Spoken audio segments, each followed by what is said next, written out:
Yo, what's going on, guys? Crispy Flakes here. Welcome to Extra Crispy. So over the course of the past few days, we've had a lot of disgruntled NBA fans out there, worried that just like that, the Big Three or NBA Super Team era has started back up again after having like a year break last year, obviously with Kevin Durant leaving the Golden State Warriors. So for today's video, what we actually have is a pretty interesting video here by Austin Sweat, linked to his channel in the description below, by the way, titled The Greatest All-Time Big Threes from Every Team. So this is not talking about like big threes that play together. This is talking about if you took a player from every single era and put them together on one team, man, what would that big three be? So ironically enough, I'm very curious what he's gonna have for the Brooklyn Nets, because like Harden, Durant, Kyrie, I mean, I guess maybe you can make a case for like Jason Kidd, perhaps, over Kyrie, maybe. We'll see how that goes. So that's going to be one definitely keep our eyes on, man. Let's go ahead and get started on this. Oh, actually, let me know in the comment section below. Who's the greatest big three in your NBA team history? For me, it would probably be Isaiah Thomas. I'm going to say Grant Hill. He was really good. And maybe like Bob Lanier.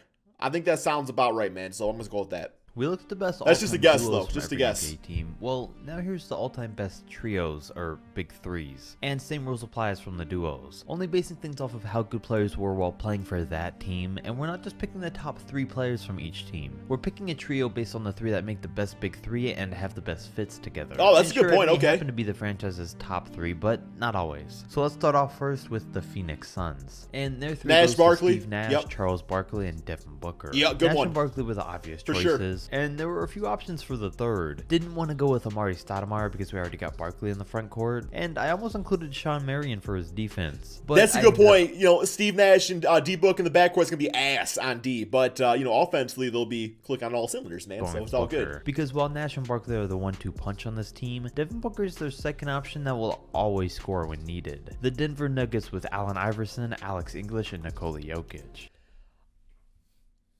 Yeah, I'm a little hesitant about Iverson. Like, Iverson was pretty good for the Nuggets. I'm trying to think, was there like another point guard? I mean, because Chauncey, by the time we got there, was kind of like, not the same player was in turn, but neither was Iverson. So, what other point guards what about Fat Lever? Wasn't he on the Nuggets? The original duo was English and Jokic, so we needed to add a point guard or some defense. So AI was the easy choice since he can do both. Okay. He averaged 26 and 7 his 1 full year in Denver, and that was as shooting guard, but he can play point guard just as good. And with all these guys, this big 3 would have a great blend of offense, defense, passing, and rebounding. Now for the Utah Jazz, we're inserting Donovan Mitchell into the all-time duo of Stockton and Malone. And with another leader and a true third option that can put up big numbers when John and Carl aren't doing their thing, these 3 would most likely have won a championship or 2. For the LA Clippers, it goes to Chris Paul, Kawhi Leonard, and Blake Griffin. So imagine Lob City, but having this year's Kawhi Leonard on that team. Having the leadership of CP3, the offensive game of Blake Griffin, and the winning what about Bob McAdoo? Was he on the Clippers? Of Leonard. It would have given these guys about as complete of a trio as you can get. Now with the Lakers, in my duo video I said it would have been hard to pick a duo when they had so many different players and combinations to choose from. Let me guess. Okay, so we got to put in consideration about guys playing together, right? So you would not want LeBron and Magic on the same team together, right? I'm going to say Magic over LeBron just because of longevity and respect towards him. Like, LeBron will be on every other team here. I'm going to go Kobe. So Magic, Kobe. And I mean, you tossing Shaq already with like, we already know what Shaq and Kobe capable, but you toss some Magic in that equation.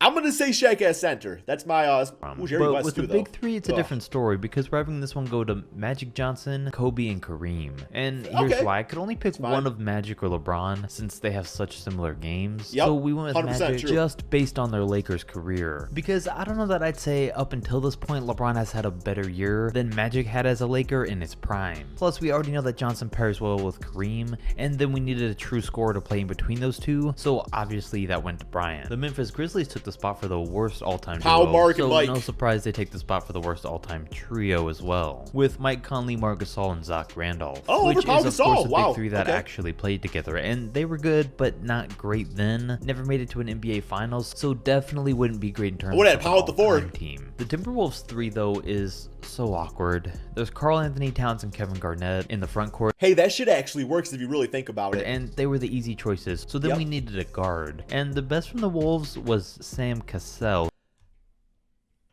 Ricky Rubio was solid that one time.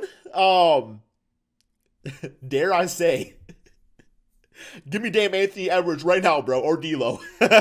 No disrespect to Sam Cassell. He was actually pretty good for them. He had that little, he had like this little like pokes move he did where if he pokes up, he like kind of like hip check him in. You know, it's Kyle Lowry doing that. Should be sending somebody damn night next, fifth floor of the stands or whatever, bro. But you know, do a little hip check thing and bump off him. So it's kind of a slick move. Who played with KG in his best season and was an all-star that year, which is one of the reasons he slightly beats out a guy like D'Angelo Russell. The Dallas Mavericks, their big three goes to Luka Doncic, Dirk Nowitzki, and Jason Kidd. Luka and Dirk will give you 60 a game just Mark on their own, Aguirre. and even though Doncic and Kidd play the same position, as you can probably tell by how this season's gone, Luka shouldn't have the ball in his hands at every single play like he has. I would take Tyson Chandler, honestly. And someone like Jason who's a true leader and a difference maker is the perfect fit. He doesn't need to score a ton and doesn't take opportunities. Okay, that's fair. I forgot Jason Kidd early career on the Dallas Mavericks. I was thinking about old head, bald head Jason Kidd. Okay, yeah, no, I agree with this. Away from anyone, but helps bring wins. My bad. Then the Warriors probably have the most dominant, most unstoppable Curry, Durant, big three Wilt. of the video with Steph Curry, Kevin Durant, and Wilt Chamberlain.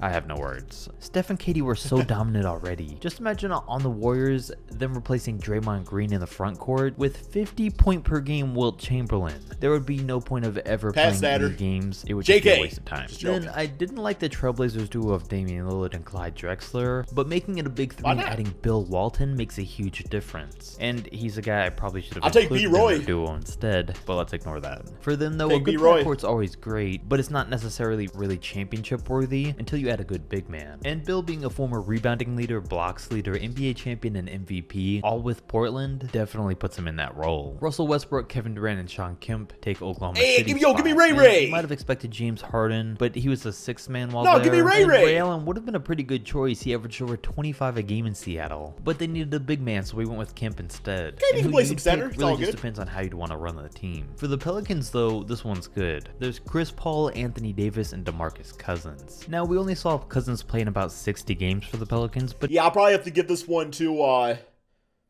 honestly, I'll take CP3, David West, and AD. Honestly.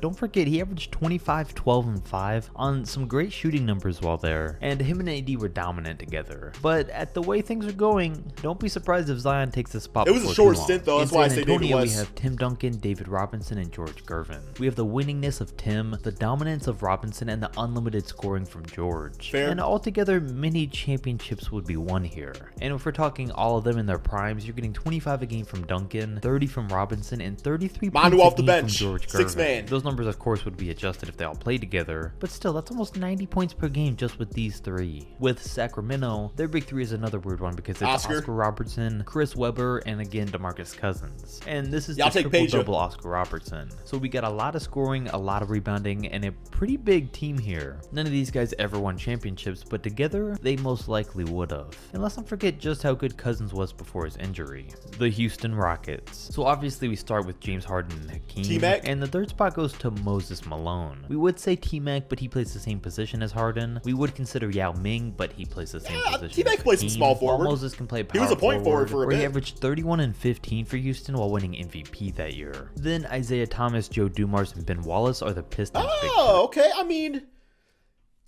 you know what? Winning MVP that year. Then Isaiah Thomas, Joe Dumars.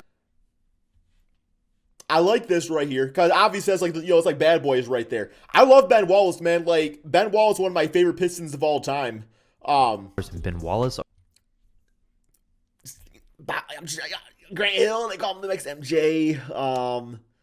Let me look up Grant Hill's stats. But you guys got a few minutes, man. It's actually gonna take a minute here, guys. Let me look up Grant Hill's stats. I love Ben Wallace. I love Ben Wallace. I call him Grant Kill. Nope, Grant Hill. Grant Hill stats. Okay, so Grant Hill with Detroit, and he played there for quite a while, by the way, man. He played there for a good 6 seasons. So his best season, he averaged 26 points, 7 rebounds, and 5 assists per game. And he was a 20-point per game scorer since his damn rookie season. So, yeah, I don't know. I'm not mad about this. It's completely fine. are the Pistons' big three. And as I mentioned in my duos video, this is a team I'd really just want to see so I could watch Ben Wallace shove guys around on the Bad Boys Pistons team. With the Miami Heat, we have LeBron. Hey, we have James Bill and Laimbeer Dwayne for that Wade, too. who we saw play together, but then adding Alonzo Mourning, who would take Chris Bosh's spot in the original big three. Yeah, and that's here okay. you're swapping out Bosh's shooting for Mourning's elite defense, and I think that's a swap this duo would take any day of the week. Then we got to go way back for the Depends Celtics on the rules of the all-time NBA. three for John Havlicek, Larry Bird, and Bill Russell. Havlicek was one of the most dominant two-way players of all time based on his era. So was Bill Russell, obviously, and as we know, Larry Bird was unstoppable on offense. So overall, technically, this team should be unstoppable. The Atlanta Hawks. And for them, we have to give it to Dominique Wilkins, Bob Pettit, and Dikembe Mutombo. Again, a great blend of offense and defense. I'll take Trey right now. One. We got the small power forward and center positions filled, and nothing in the backcourt, but just because it's awkward doesn't mean they wouldn't be a great team. The Brooklyn Nets have another current big three, obviously with Kyrie Irving, Kevin Durant, and James Harden, and it really is crazy what they've been doing.